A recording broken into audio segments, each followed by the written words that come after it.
que 0,1, 0,1 mais 0,2 não é 0,3?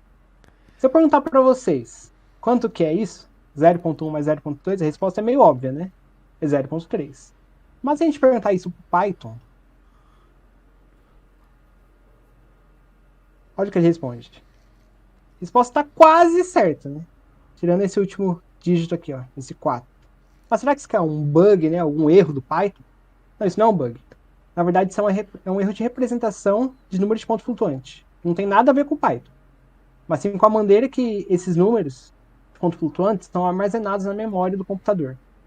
Os números de ponto flutuante eles são armazenados no hardware, né, do computador, como frações binárias de base 2. Por exemplo, se eu pegar essa representação aqui, decimal, 0,25. Mesma coisa que um oitavo. Em representação binária, ele ficaria 0,001. Essas duas frações têm valores idênticos. A diferença é que um está em base decimal e outra em binário. Mas, infelizmente, muitas frações decimais não podem ser representadas precisamente como frações binárias. O resultado é que, em geral, os números decimais de ponto flutuante que você digita acabam sendo armazenados de forma apenas aproximada, na forma de números binários de ponto flutuante. O jeito mais fácil de entender isso é pensar nesse problema na base decimal primeiro. A gente pensar em 1/3, em decimal. Sabemos que uma aproximação para ele seria 0,3. Uma aproximação melhor ainda seria 0,33. E outra melhor ainda seria 0,33. Tudo isso tudo bem. Só que sabemos que isso é uma dízima, né? Em decimal, não tem fim. Então, quanto maior o número de dígitos que a gente colocar, melhor será essa aproximação. Mas ela nunca será exata.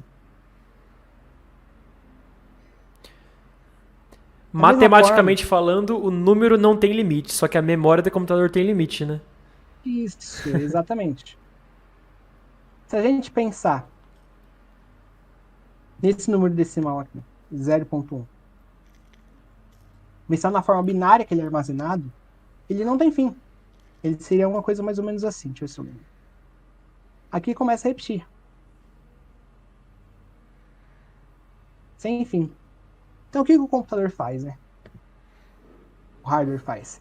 Ele armazena, tenta pegar o maior número possível de acordo com a programação dele, né, de caracteres, e armazena nisso, na memória do computador, ele faz uma aproximação.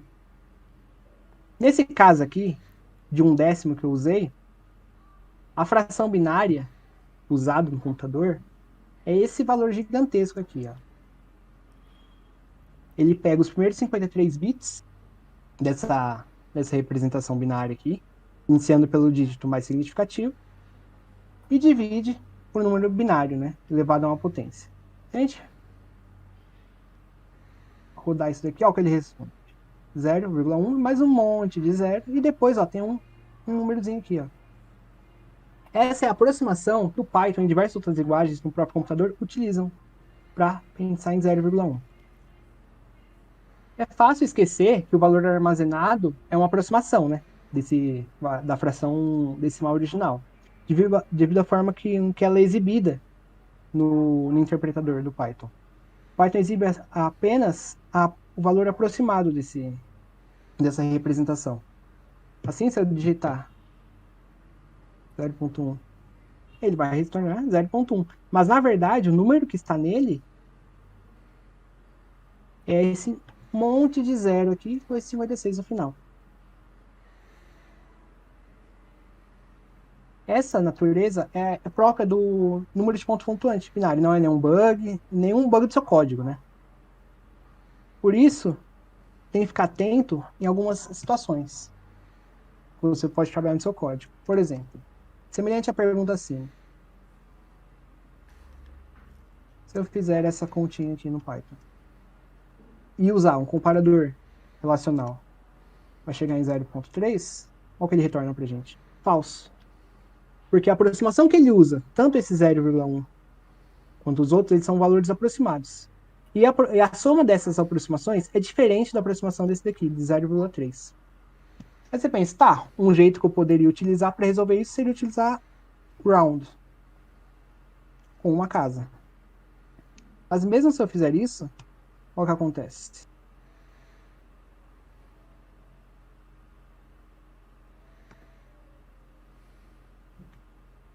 E comparar. De novo. Round.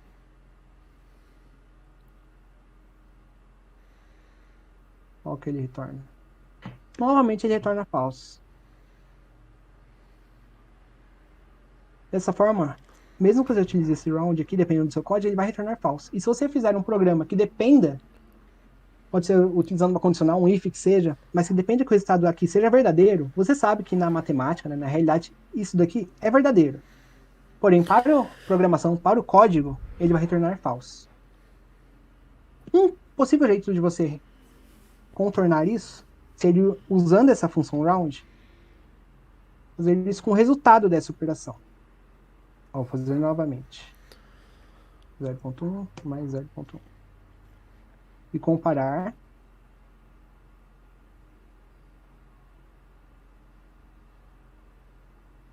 Aqui, ó, novamente ele retorna falso.